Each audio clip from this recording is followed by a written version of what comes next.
name is Zhang Shilin. My name is Liu Jiaowei.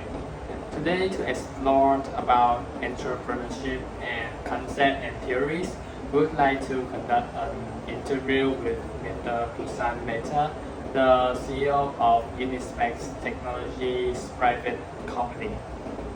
So Unispecs was a company which founded in 1982 in Mumbai, India, which is also the headquarters of the company until nowadays. The company has two branches, one in Singapore and one in Hong Kong. Unispec Technology is one of the leading independent distributors for electronic companies and semiconductor solutions, which are a necessary factor in the IT industry nowadays. The company has supplied their product to many famous electronic manufacturers in many countries like India, China, Singapore, Indonesia, and so on. Okay, and before starting the ventures in this field, Mr. Mehta has no knowledge and experience in the field. However, with his motivation and efforts, and contributing with his experience when working in the gas factory of his family, he started out and succeed in this area by having an international company with more than 30 employees. So let's start the interview to explore even deeper about his amazing career.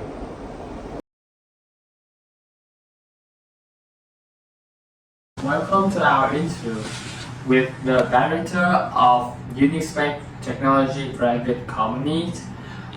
Today we will explore about the career to become entrepreneurs of Mr. Busan, and we're starting with the first question. What was your previous work experience before starting the venture? So it so happened that my father had a factory manufacturing,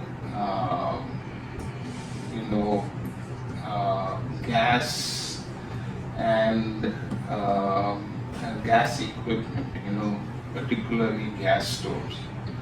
So he expired all of a sudden at a very young age, and I had to go into the factory at the age of 17. So that was my experience, being in a mechanical sort of industry. And before starting my venture, I had no work experience on the current electronics venture which I had gone into. Okay. When did you know you want to be an entrepreneur? So basically, we are from a business family. As such, my grandfather was into business, my father was into business. So we had never a sort of inclination for being into employment and etc. So it was always, we had nothing but to be an entrepreneur as such. Okay, did you do entrepreneurial thing as a youth?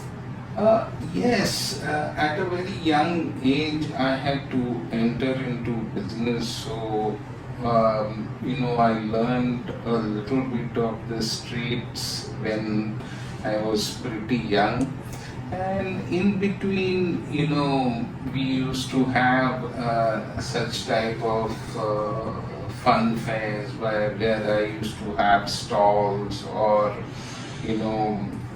doing certain assignments. So at that point of time, a bit of entrepreneurship happened, but as such, it's embedded in our family.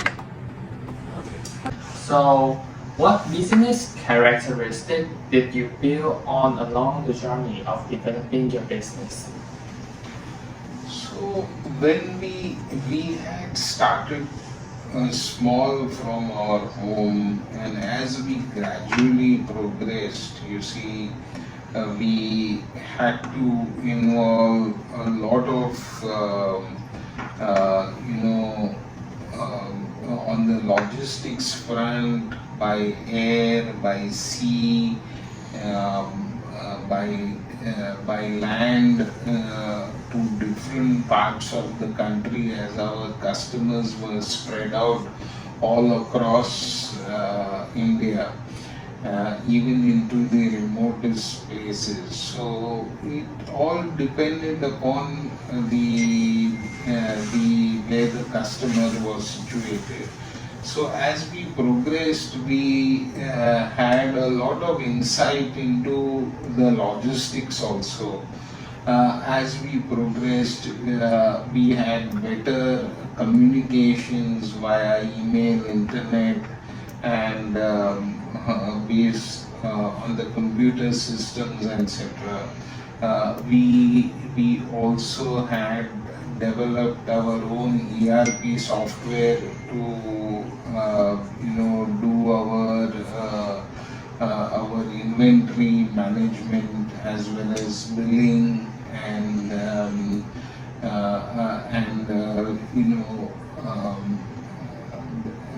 billing, as well as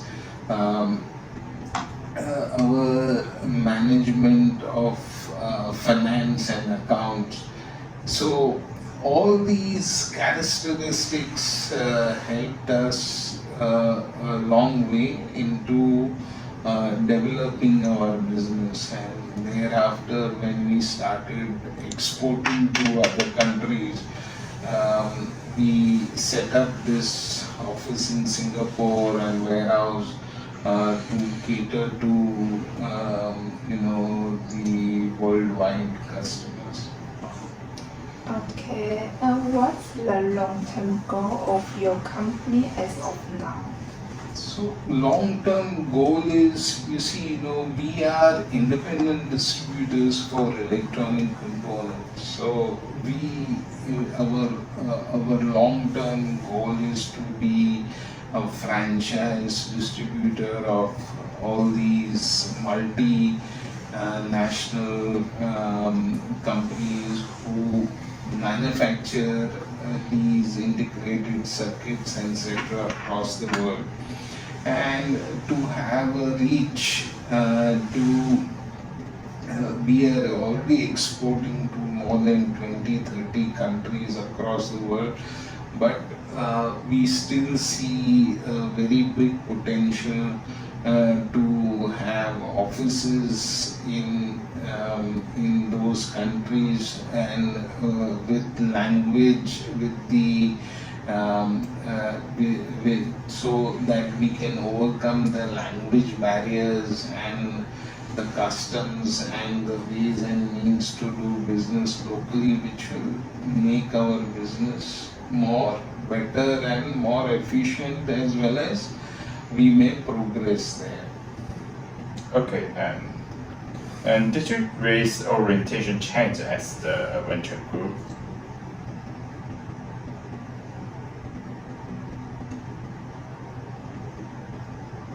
I'm sorry, I have not understood this question.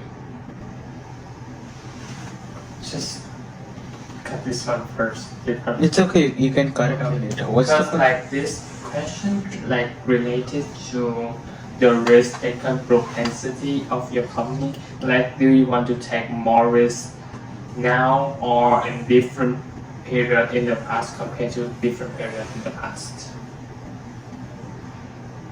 So when you say the propensity of risk, earlier the risk was on a larger extent because we did not have that good data analytics and data available with us. As of today, the risk factor becomes less because of the data, as well as the software giving us a lot of information with regard to where are we on all the fronts. With that, the risk factor becomes definitely less. But however, in our business, that risk is always an inherent thing that you need to take. So, what sorts of resources? It's not just financial things like network, other things did you have when you started your venture? So we were luckily in India, so a lot of educated young people joined us, and so the human resources was available in plenty, and as we progressed, with a lot of software and etc., we were able to be more efficient actually. Okay, and what's your work schedule on a daily basis? Nowadays, like usually today, what's your daily basis? Daily basis means, we cater to all across the time zones in the world. If you have Asia, if we are in India, Asia is about 2.5 hours ahead. In Europe, we are about 6-7 hours ahead. In USA, we are about 8 hours ahead.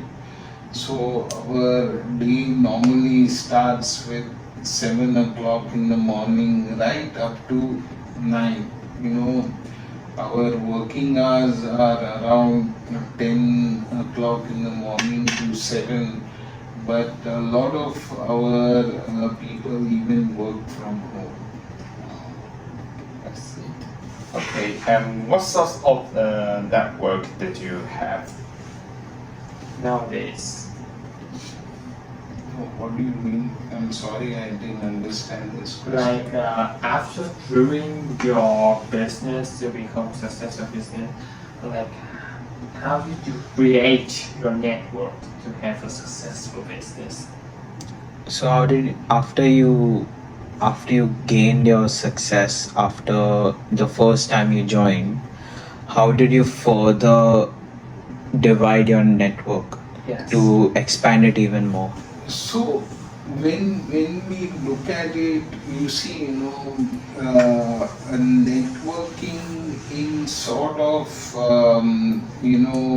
connecting more with the clients is via exhibitions, where we participate in exhibitions in Europe as well as Asia, and we try to participate as well as India. So it becomes a common platform for everybody to meet. Otherwise, because of the geographical locations of each of our customers, wherever they are situated, it becomes practically impossible for us to go and meet them often, etc. So, but the exhibitions as such, attending them or participating in them has definitely given us a wider network across the world. So, because after this interview, our group will have to create a timeline for our assessment. So the last question we're going to ask you is, what's your path from starting to nowadays to growing your business? No, path, path is like, me, when you look at the financial goals, we want to do much bigger. When you're talking about the, in electronics, see, electronics is the second largest, you can say, the second largest trade in the world after crude oil. So the reach and on an everyday basis, electronics is a necessity, whether it's a mobile phone or an air conditioner or a vehicle or anything, you can't do without electronics. And with the coming technologies of AI, cloud computing, and so many things coming up which may revolutionize, the electronic dependency is going to be much more. So we see a path where we don't see any decline in the growth of our business in the years to come, provided we are with the times, because technology changes. You need to also have a lot of changes being done with regard to the products that we currently sell. So when you started the venture, what was your primary motivation for starting the business? So, as I conveyed to you, my dad had a factory, a large factory manufacturing gas stoves, and I was just 17 years of age. And I found it very, very dreary, because it needed a lot of, what you can say, a lot of people to work for it. And during my dad's illness, the factory had deteriorated, so I did not see any future in that. So it so happened that I went to a big electronics factory in our vicinity, and I was very fascinated with electronics, happening at that point of time, and that motivated me to go into it. And it so happened that they needed certain things, and I was able to get them certain samples, and that clicked off, to start the venture. Okay. And how much capital did you have when starting the business, and how could you raise for capital from family or friends? So capital was not that much. What happened was, like, when I got my first order, it was with a substantial profit. So when I bought that and I sold them that and I recovered the money, I found that I could do much more. So basically the initial capital was not that much, but then as soon as things started going off well, I had to borrow from my close family on which I genuinely wanted to repay and pay them interest.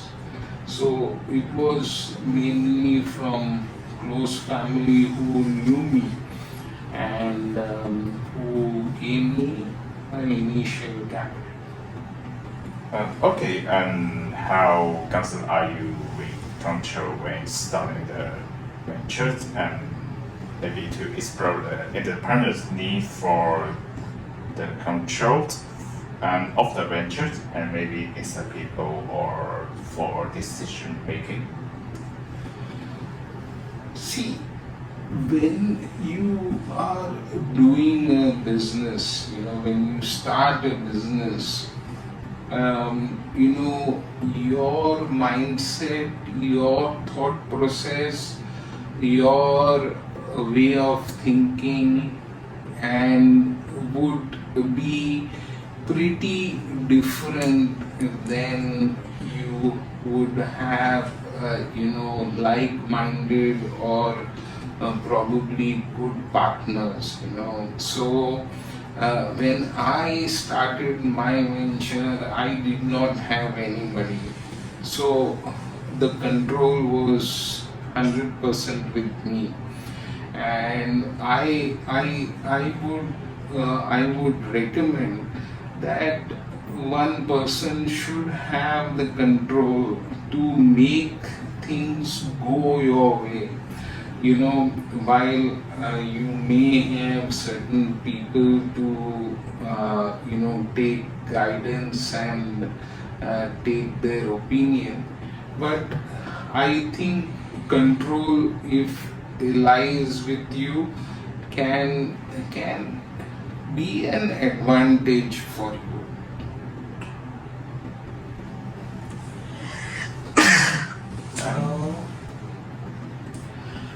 Regarding a business plan, what happened was at that point of time, luckily in our case, the demand was more than supply.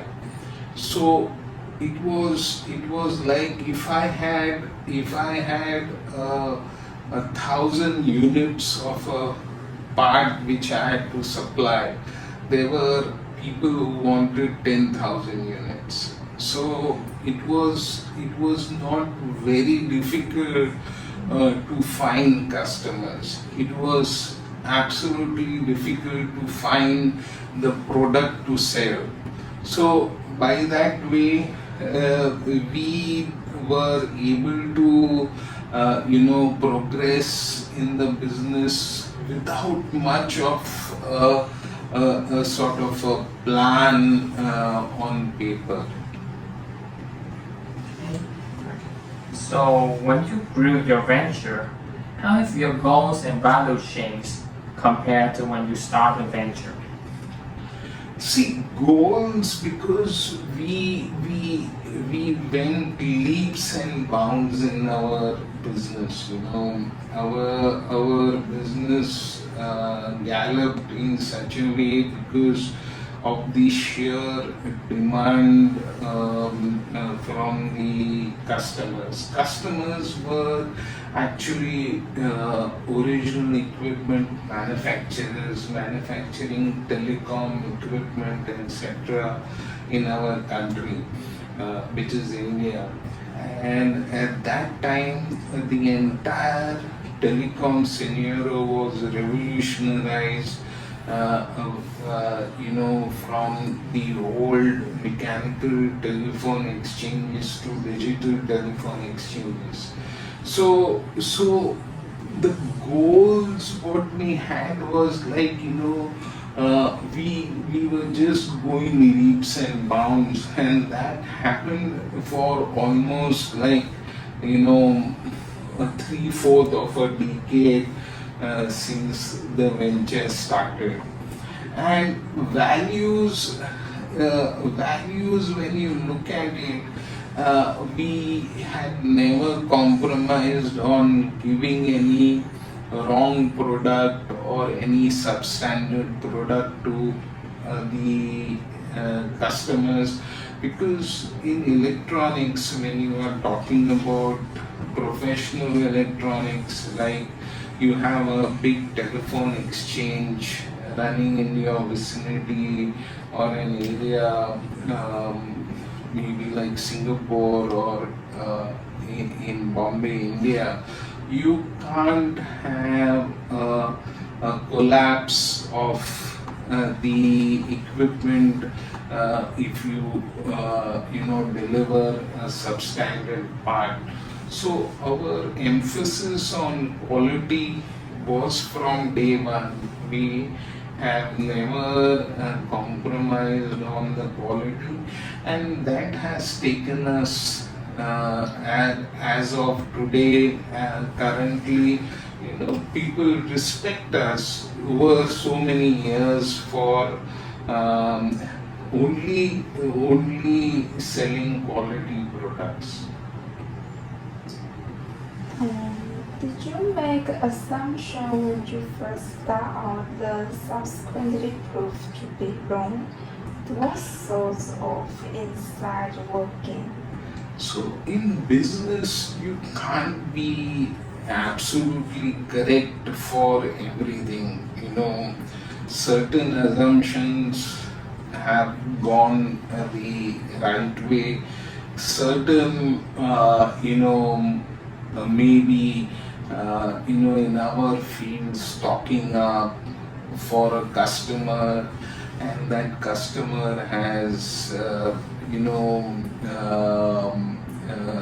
shut down because of their circumstances. So,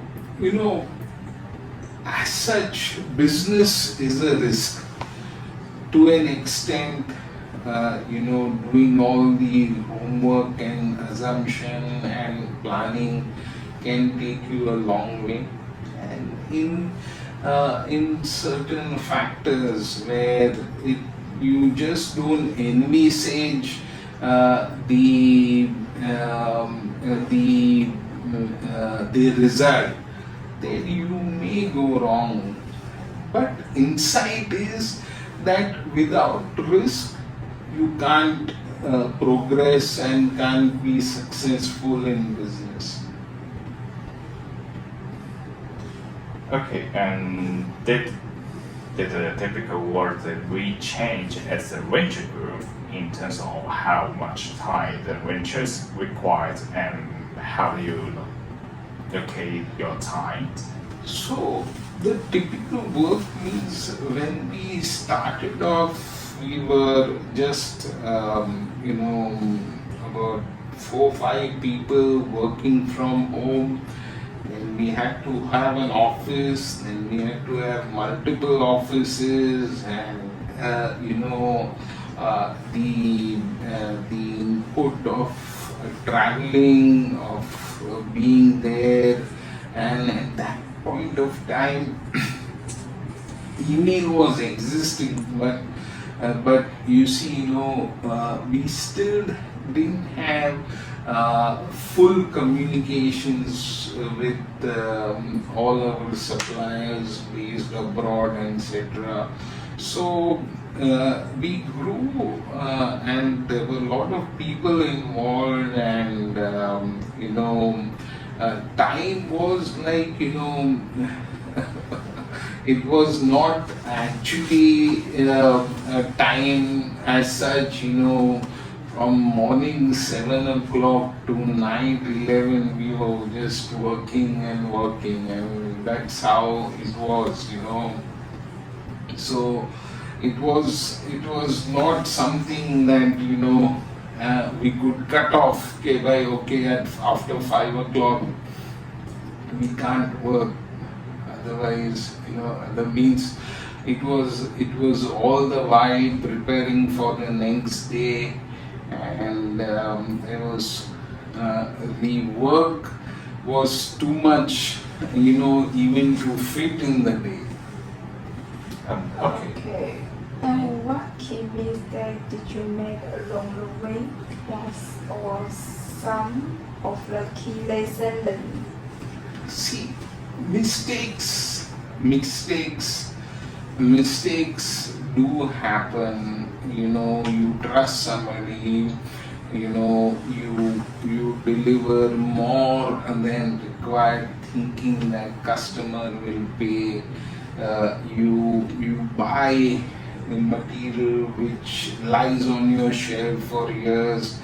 So insights and the lessons learned is that I think you have to be very discreet in your planning. Sometimes in our field technology takes leaps and bounds. You have a product which you buy today and tomorrow it gets obsoleted because of the advancing technologies and etc. So you need to be discreet, but you see, we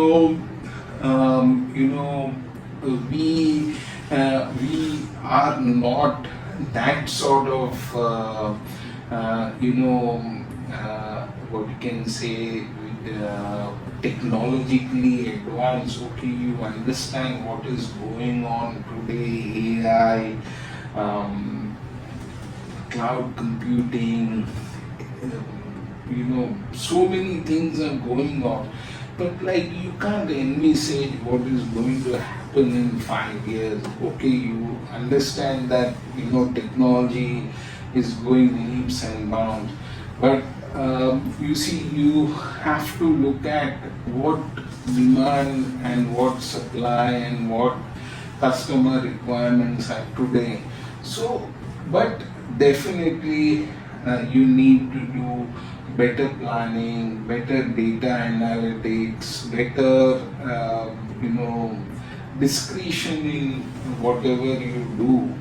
Those are the lessons learned where the impact would be a little bit lesser for you as such. So,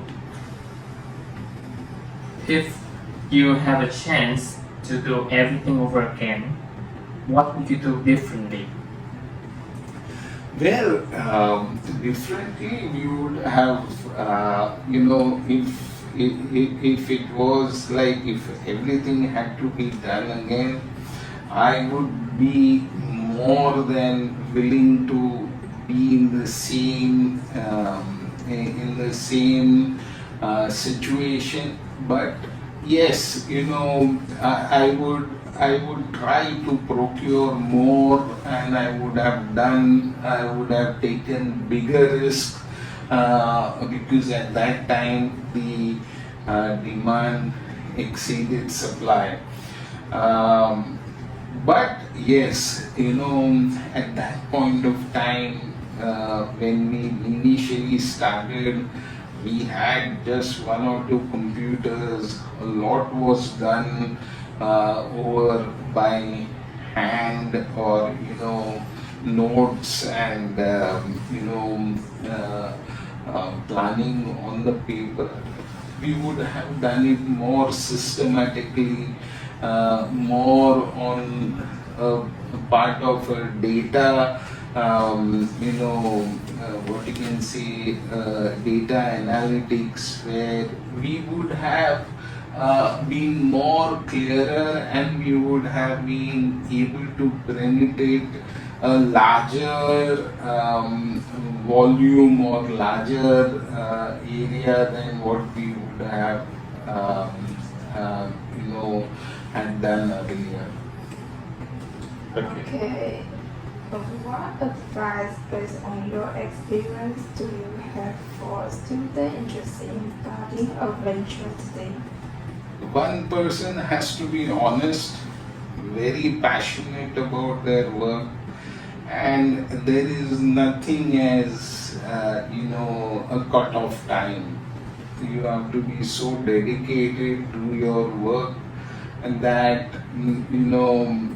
everything comes secondary other than the venture or the venture a student or entrepreneur would want to start with. Okay, and what key personnel and characteristics did you see in yourself that were especially the critical for achieving with this particular venture? One is, the honesty part of it, that we were very honest in our dealings with our customers. Second was, when we were committed, or we, even with loss, we have made many fulfillments to our customers, that has put us in a different league than the others, in our journey. And I think I think if you are sincere, hardworking, and honest, and enter, your zeal to do more, I suppose the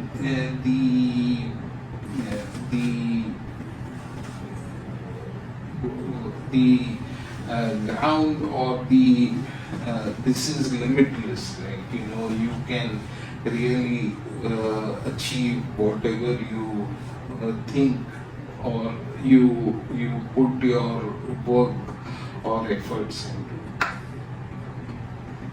So, thank you for all of your answers. It's a really interesting story from starting from a gas company from the family to become a successful entrepreneurs like today.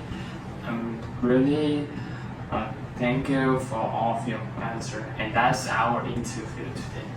Thank you. Thank you.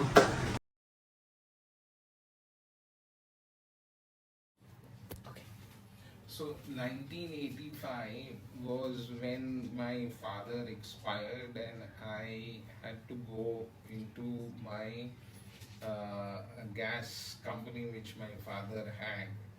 So I was 17 years old then, and by 1988 it so happened that one of my cousins took me to a big factory into electronics in our vicinity, and that's how I first visited that company, and I was fascinated with all these PCBs and the chips, etc. And so at that point of time, they asked my cousin that, can you get me these few things? And he was not much interested, because he was in a different sort of products. But they said, okay, these are the samples, find them for us. So that is how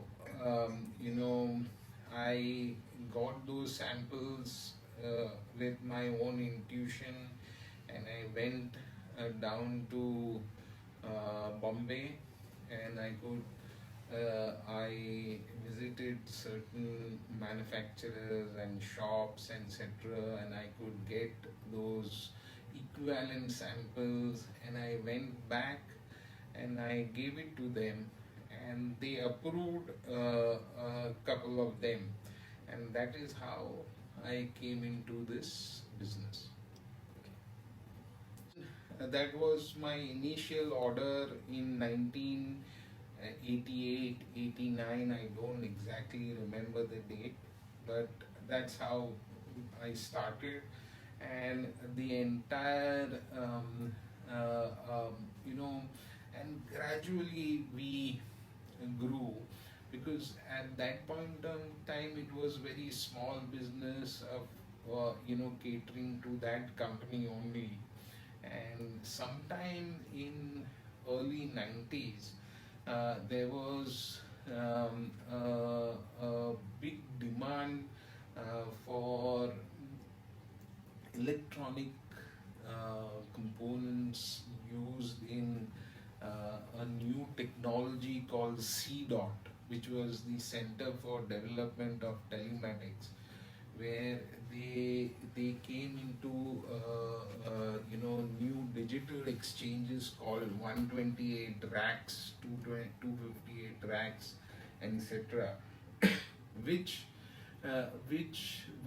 which revolutionized the entire telecom infrastructure in India, and which led to a demand going really sky high. And we were catering to that company, and they got the license. That made us, that company gave us the opportunity to supply the products for those exchanges. And that took us into a big leap of what we were doing. And then we ventured out into different of these licensee manufacturers all across India. And between 1990 to 2000, we had some very good support from all these licensees across India, and our business grew quite a bit, meaning on leaps and bounds. So then, sometime in 2000, what happened was that there was a sharp decline in the industry of landline exchanges, because in 2000, early 2000, the entire telecom scenario became into mobile, and all those companies which we were catering to had a 90-degree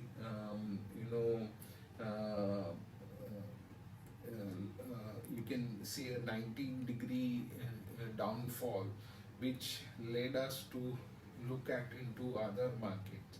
And sometime in 2005, we started looking at the international market to to cater to, and that is how we set up our Singapore company to cater to the international markets. And from 2005 to 2023, which we are today, we have never looked back. Okay, thank you very much.